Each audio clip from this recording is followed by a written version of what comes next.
Ladies and gentlemen, coming soon, a podcast you've all been waiting for. The Movie Podcast to end all movie podcasts. A podcast that discusses and critiques the best of the best and the worst of the worst movies playing at a theater near you. With a host whose opinions have been deemed as fact by your favorite fact checkers. And that's a fact. Without further ado, let me introduce you to the movie maestro, the tyrant of theater, the gumshoe of review, the man that makes theater employees and Hollywood execs shiver by his mere presence. Ladies and gentlemen, the judge, the jury, the sultan of cinema, Justin Henson. Welcome to the Movie Wire. Happy Halloween and welcome to this week's edition of The Movie Wire. I'm your host, Justin Henson, and welcome to the show. It's been a weird October at the movies, especially given the Halloween month, but we still have a big show this week. So on this Halloween day, instead of bringing you some scary movies, I'm bringing you 3 brand new movies with 3 brand new reviews that are playing in theaters right now. One so scary it was even made, one that will make you cry, and one that will make you rethink your life's journey. Sounds like a good Halloween episode to me. This week on the show, Till Death Do You Part, witness the epic conclusion in Venom: The Last Dance. Every minute counts in a movie that will attempt to make you bring out your tissues in We Live in Time. And finally, life comes crashing down on a man that realizes there's more to life than work. Michael Keaton stars in Goodrich. We've got a lot to cover this week, so let's jump right in. Ready for my verdict? Let's get into it.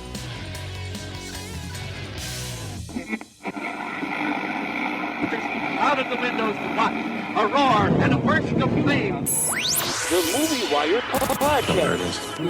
You need people like me.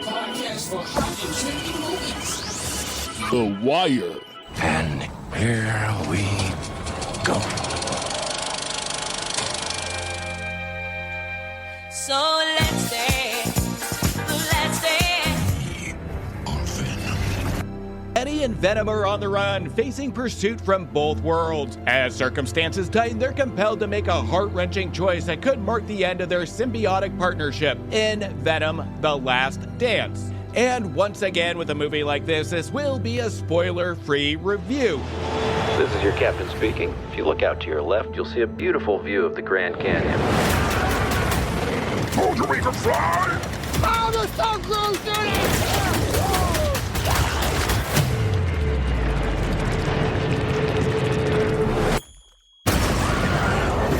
Jesus Christ! Where did this show?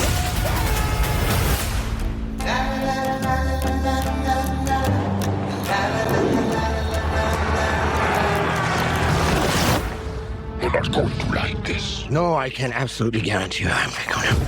My home has found us. Who sent that thing? My creator. Of course. The symbiotes didn't come here by accident. They were running. From what?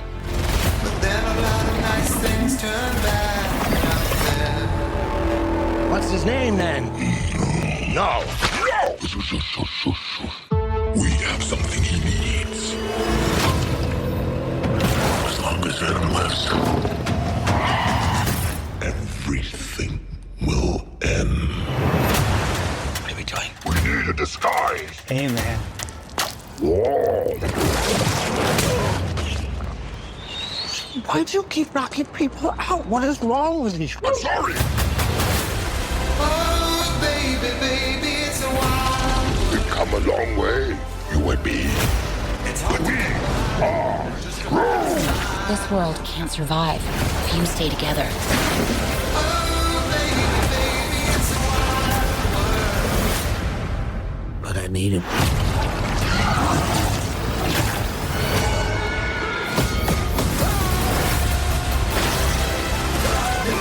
You're bad people. Yeah, we are. Always remember you. There comes a time in every man's life where you have to make a sacrifice.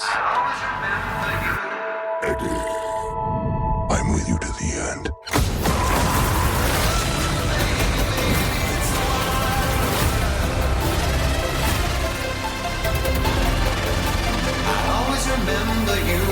No, this is all the money that we have.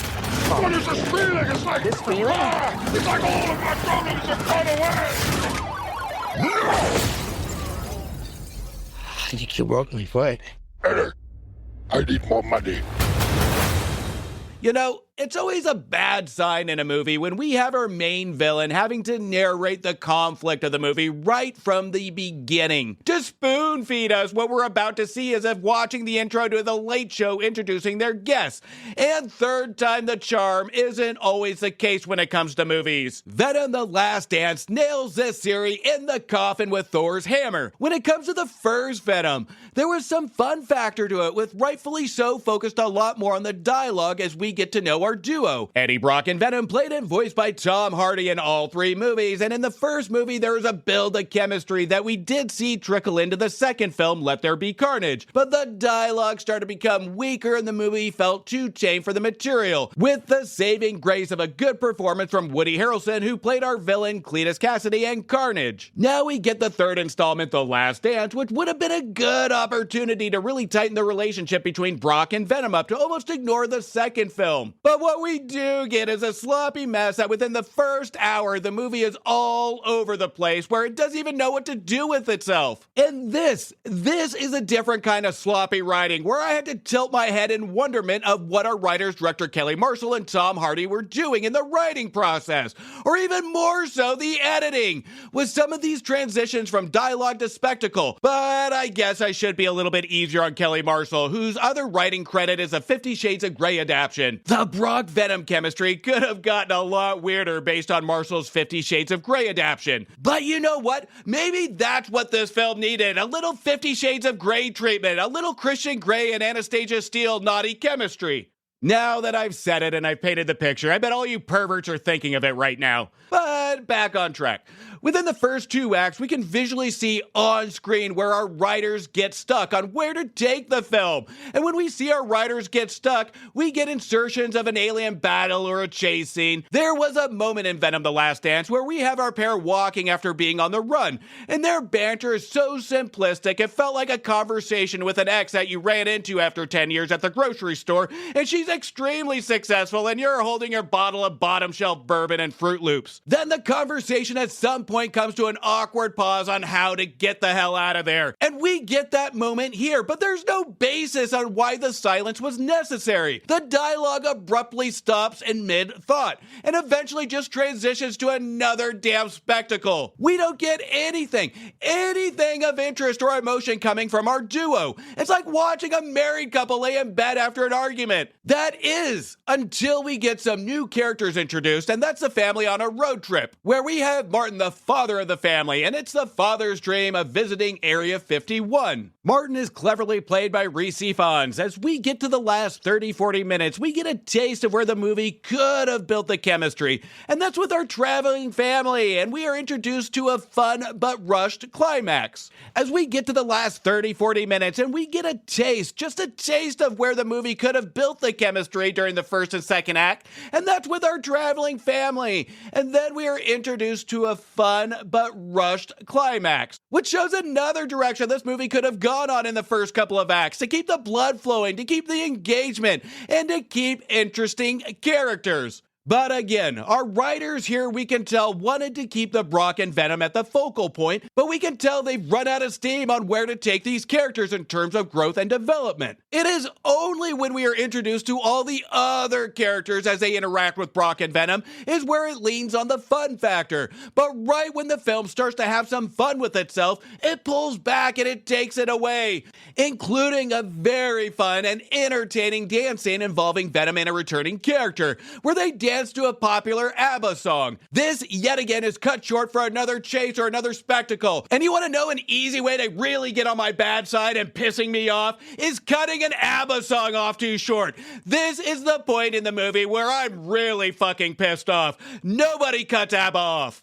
Now, with a lot of sloppy cuts, some lazy camera angles, I have to remember that this is Kelly Marshall's first time in the director's seat. And again, at times, it does show. But to her credit, she does have some fantastic wide shots, but the problem we have is where we're not used to that in a Venom movie. We're used to these close angle, up close shots that bring out the characters and the chemistry. Here, Marcel seems to not want to utilize that as much. This may be due to the weak dialogue to not really put a focus on it when our characters are delivering it, but treat the environment as a distraction. But with this strategy, holistically, it makes Venom feel overly clumsy as it trips over itself until the final act. The direction here almost plays like a TV sitcom, with some performances overly done coming across like a superhero made-for-TV movie or a superhero TV show. The way the atmosphere coincides with the performances, it reminded me of watching Smallville episodes, especially when we get into the secret labs that are so simplistic, have no real detail to them to enhance the curiosity of the environment. Let's even take our antagonist Noel, played uncredited by Andy Serkis, who is almost pointless in the movie. He tells us what the conflict is, what to expect, who to fear, and he does so with always looking at the fucking ground when on screen. What is so interesting on the ground for him never to add movement to his character? Is he watching a DC movie? Is Serkis looking down in utter disappointment that he agreed to this movie? Or is he like me, praying the movie will be over soon? Venom: The Last Dance, it's messy, it's sloppy, it goes backwards with the chemistry between Brock and Venom. It's also a frustrating movie, because I actually did enjoy the last 30 minutes of it, but it shined a light on what was really missed with this movie and missed with the direction it should have gone. It could have expanded the colorful supporting characters, it could have expanded the emotional elements because of the supporting characters, and also, it could have enhanced and maintained the spectacle, it could have given us more stakes with the conflict, but our writers of Hardy and Marshall were too damn focused on ensuring this was the last dance and wanted it to be about Brock and Venom. But in the process, forgot that supporting characters are equally important to the main characters and could have been amplified. It could have amplified this chemistry to a whole new level. And again with movies like this, a big if, this truly is the last dance, then that would be a shame, because Venom: The Last Dance is so sloppy and messy, it comes across as the Eileen dance from Seinfeld. I'm giving Venom: The Last Dance 1.5 stars. I am kind of a loser. Let's all go to the lobby. Let's all go to the lobby. Now, before we get into the rest of the show, make sure you check out my reviews for movies that just became available to rent, buy, or stream now. Now available on video cassette. The world is a stage, and then the world booed it. But for me, it wasn't that bad. And Joker Philia 2 receiving 2.5 stars. Discover the origin behind the rivalry in Transformers 1 that didn't transform into anything original, receiving 2 stars. They went looking for a new life and found them in Alien Romulus, which in the theater no one heard me care, but rather heard me groan, receiving 2 stars. Sometimes to survive, we must become more than we are programmed to be, and not only one of the best movies of the year, but the best animated films of the last decade in The Wild Robot, which received 4 stars. Dennis Quaid from Young to Old played Ronald Reagan in Reagan. That was a valiant effort, but always felt like something was missing, that received 2.5 stars. The juice is loose in the sequel, 36 years in the making, in Beetlejuice. That was a fun trip that was very much alive, receiving 3 stars. And it makes me really hope that there is a Beetlejuice. Oh shit.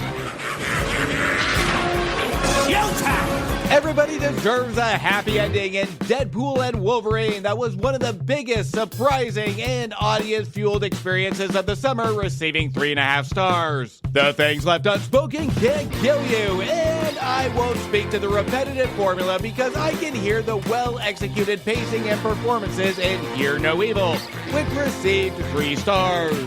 Love Hurts and The Devil's in the Details, and Strange Darling, which had a twist that may have come too early, but still a refreshing take on the tale of a serial killer that landed a killer 3 stars.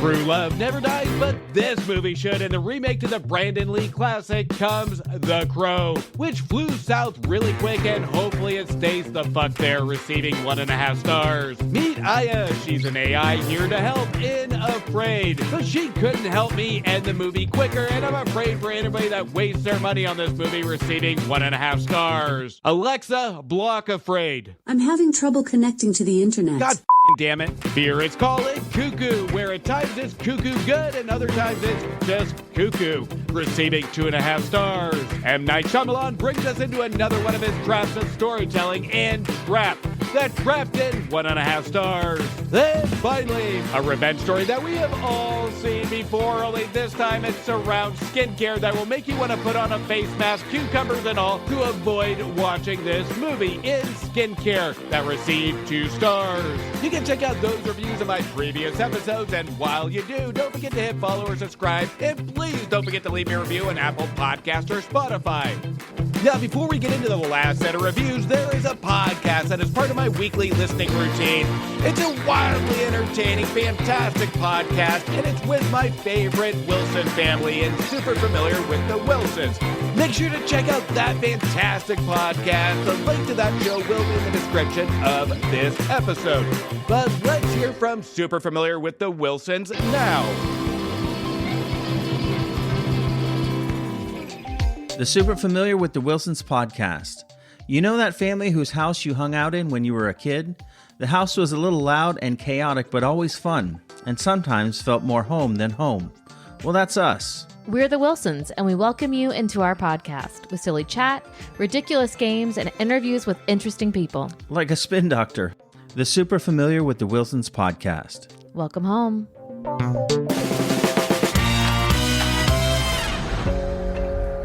An up-and-coming chief and recent divorcee find their lives forever changed when a chance encounter brings them together in a decade-spanning, deeply moving romance in We Live in Time.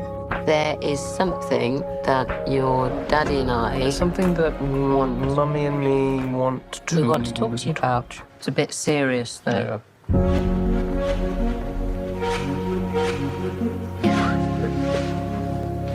What's happened to my underwear? Oh, I literally have no idea. So sorry, but do we know each other? Yeah, no, I ran you over. Sorry. It's all right. I'm Alma, by the way. Tobias. We're going to make sure you have the time of your life. Hi.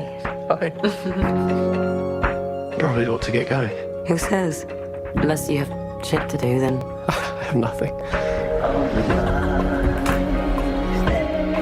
Whether we like it or not, the clock is ticking. What's the rush? Because I'm worried that there's a very distinct and real possibility that I am about to fall in love with you.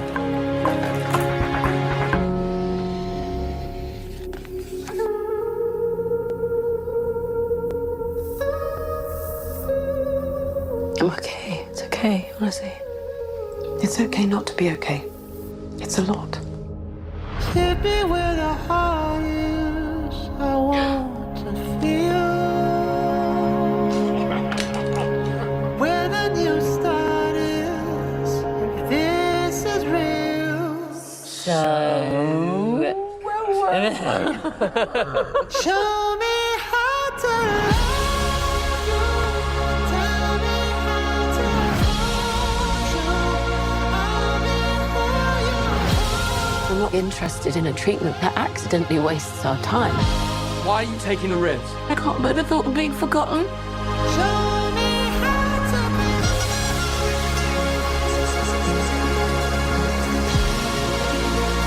I am guilty of looking ahead instead of right in front of me. At you.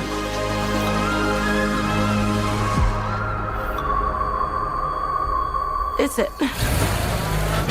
I'm fine to walk, honestly. This is ridiculous. Sorry, okay.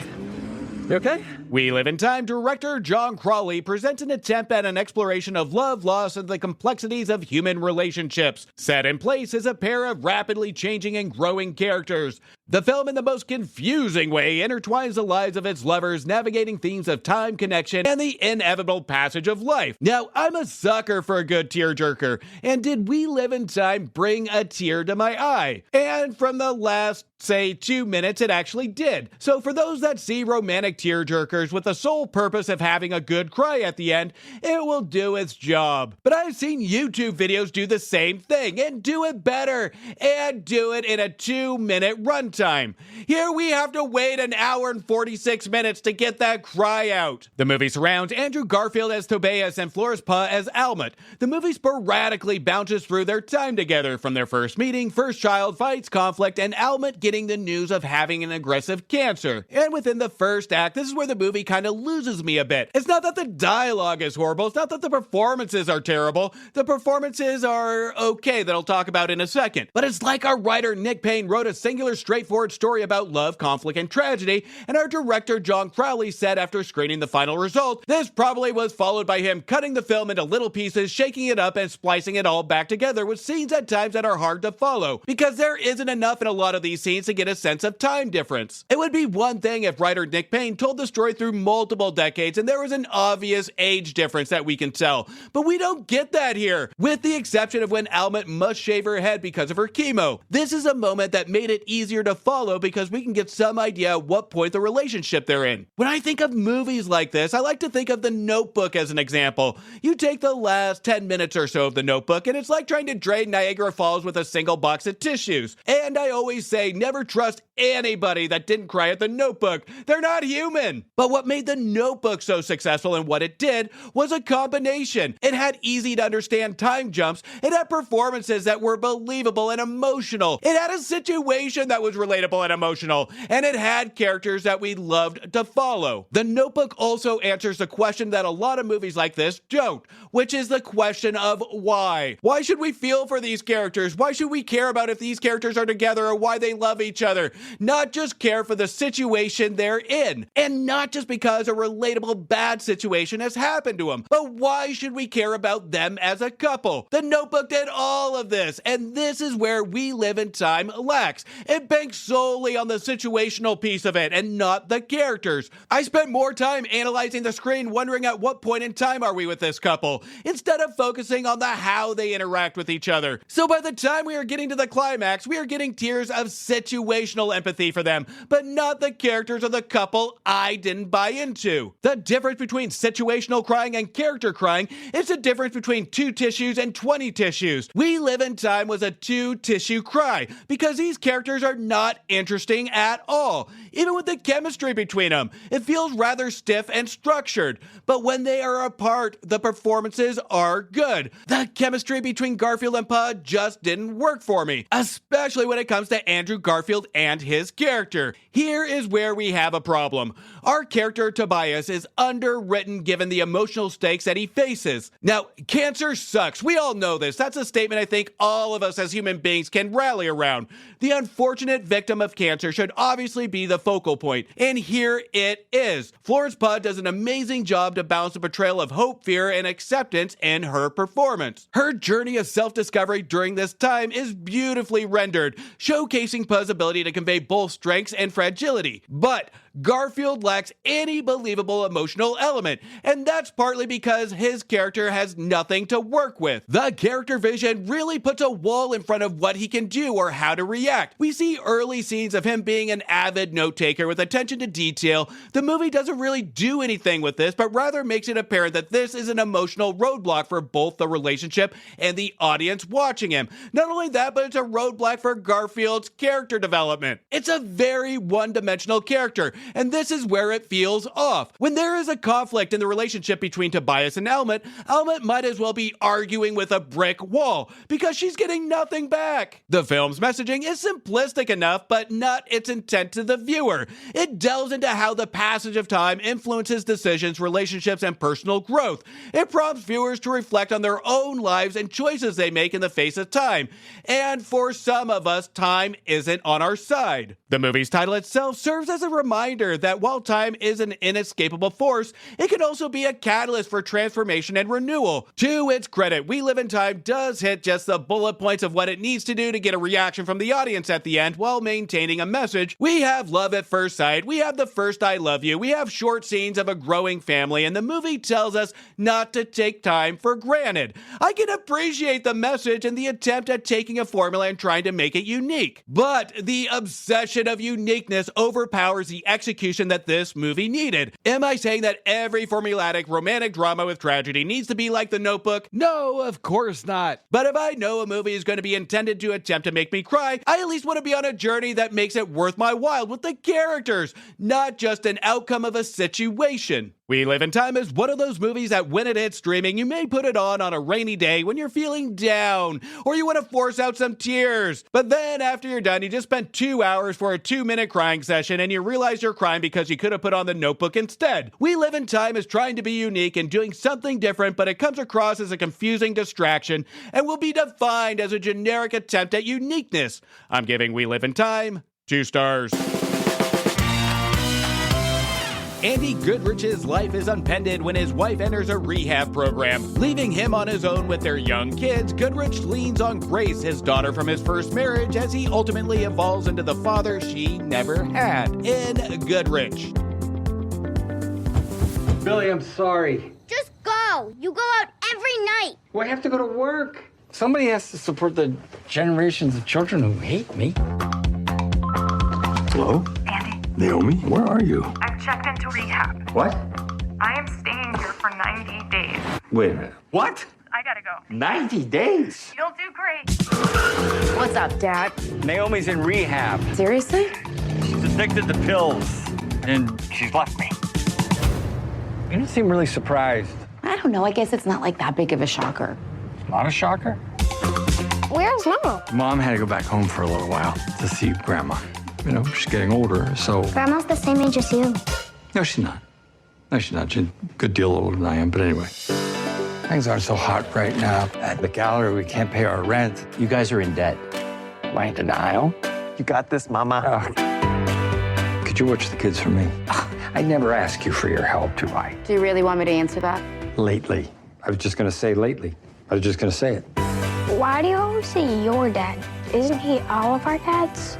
Well, I'm 27 years older than you, which is basically unheard of for siblings, except maybe in LA. I can't believe my baby's having a baby. So you go to things like this now? Parent-teacher conferences? I did all that stuff with you. Never. Oh, come on. Do we not have a good relationship? Well, it's just that when I was Billy and Moses' age, I hardly saw you.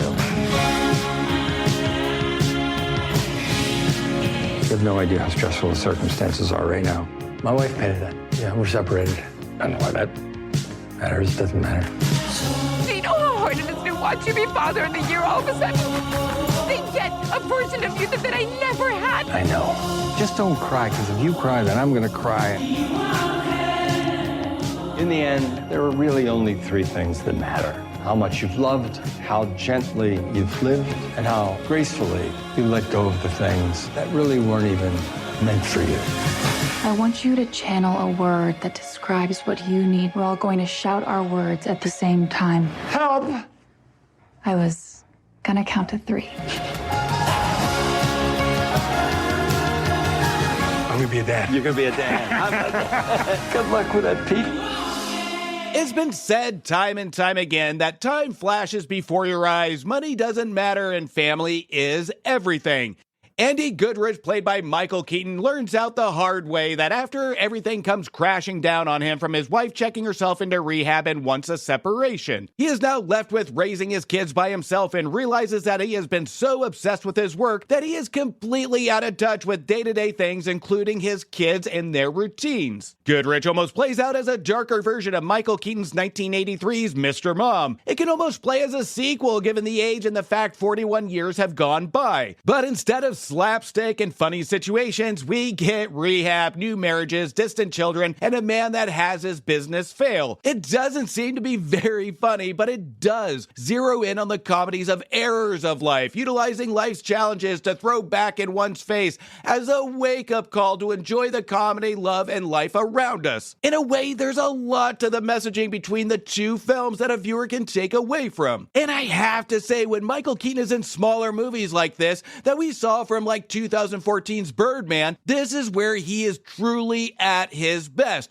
where we can just take in and appreciate the way he delivers his lines and soak in the convincing portrayal. Watching Keaton take on this Goodrich character, we can almost tell he puts a personal spin of his own life into the extent of reflection between the way Keaton works the camera with his mannerisms and also his delivery. It could almost work as a one-man show and still be entertaining and engaging to watch. But Keaton is also joined by Mila Kunis in her best performance to date, who plays Grace, his oldest adult daughter with a gap of 27 years from his two 9-year-old twins. Goodrich calls upon Grace for help on numerous occasions, but behind her maturity longs for her father's love, acceptance, and appreciation. Between the age gap of our 9-year-old twins and Grace, this sets up the movie for a learned lesson of life, of not just starting over, but applying and recognizing one's mistakes. The film's strongest points is the mere fact it doesn't take any of its characters for granted. It would have been so easy for a film like this to take the easy route and just use our Grace character as a message driver and utilizing our two twin boys as a point of starting over or applying what Goodrich has learned. But instead, our writer-director Holly Meyer Shire is smart here to include the point that it is never too late to start over, and this allows for a fantastic chemistry and some emotional moments between Keaton and Kunis. The biggest challenge that Shire presents herself is a balancing act of everything happening around Goodrich. From work, Grace, wife, two twins, we get the initial idea of when life becomes chaotic, it feels like everything is being thrown at us. Then during the second act, we can see a little bit of the struggle come through and we see a little bit of the weakness. We have a scene where we have Keaton and Kunis on a hike and Keaton says he needs to take a break. And don't get me wrong, this is a great scene to symbolize Keaton's age catching up to him, and it's well written. But the problem we have is that with this scene, it made me realize that we don't get this much time with the other characters. We don't get the chemistry, we don't get that connection, especially when it comes to Goodrich's twin boys. We get multiple scenes with Kunis and a decent screen time with our twins, but never a moment that makes us think and feel as much as we do with our Grace character. The messaging was landed by the climax, but it could have been landed on a much more emotional level. Shire has come a long way from the smaller role she played in the 90s as 7-year-old Annie from Father of the Bride and a small part in I Love Trouble. We haven't seen a writing credit from her since her first project of the forgettable 2017's Home Again. Here's where we have a vast contrast in writing and a vast improvement, where we don't just get cliche lines to hold the viewer's hand through the messaging. We don't get cliche situations. We get cleverly written dialogue that feels raw and real without forcing out emotional lines every freaking 5 minutes. Even during conversations between Goodrich and all the characters, the lines are written conversationally where it feels like the dialogue almost could have been improv as just people talking. It felt like Shire just told the cast a topic of conversation and yelled action. Shire has gone down to the roots of storytelling and covering the regrets, the wins, and the memories of life without force-feeding us. At one point, the movie reminded me, and I remembered how many times I heard, "Wait until you're older, you will learn," to even now that I'm older, how many times do I hear that work isn't everything? Your kids will be off making their own decisions in a blink of an eye, and we need to appreciate it. We hear things like that through our journey of life, and we hear it so much, and at times it just feels like words that we become passive to. Goodrich puts a visual on it without shoving it down our throats and makes it feel real, along with characters that will make viewers engage with empathy. And I hate to call a movie small like this just because of the marketing and budget. In contrary, it's a big movie. It has a big heart, big complex emotional messaging, big performances, and a tremendous amount of great chemistry. This is one of the biggest small movies as they come. But with being a big, small movie, it does present a bit of a balancing struggle. But it's forgivable because there's that one performance that I couldn't take my eyes off of. This is a prime example of taking a role and recognizing the message and understanding the character, then making it a relatable portrayal to the viewer. If I were to see Keaton and Kunis pop up during awards time, I wouldn't be disappointed. Watching these two on screen makes me disappointed we don't have a Best Chemistry Award at the Oscars. The best win from Goodrich is that it doesn't insult the audience with forced emotion and overdone cliches. I'm giving Goodrich 3 stars. And that's a cut on this week's edition of The Movie Wire. I want to thank you for listening and thank you for your support. You can also show support by following me on Instagram, Blue Sky, X, Thread, Facebook, TikTok, YouTube, and Letterboxd at Movie Wire Show. And please don't forget to leave a review on Apple Podcasts or Spotify. And if you haven't yet checked out the Cult-Worthy Cinema Podcast and the Movie Wire's crossover show, Back to the Balcony, make sure you do. Again, the link of that show will be in the description of this episode. Until next week, do me a favor. Make sure you stay for after the credits to show the respect to those that put their blood, sweat, and tears into making a feature film and support your local movie theaters. In the theater of dreams, we gave it a shot. Venom, very sure hit the spot. Like taking a drink from a table blue, but hang on tight, we've got more for you. Now let the credits thank you for the ride. Justin signing up with pride by our side. See you next week. Don't forget, stay tuned. Now Brooklyn, say goodbye. Thank you for bringing me to the movies. Let the credits roll. We say farewell. Join us next time. We'll have more tales to tell.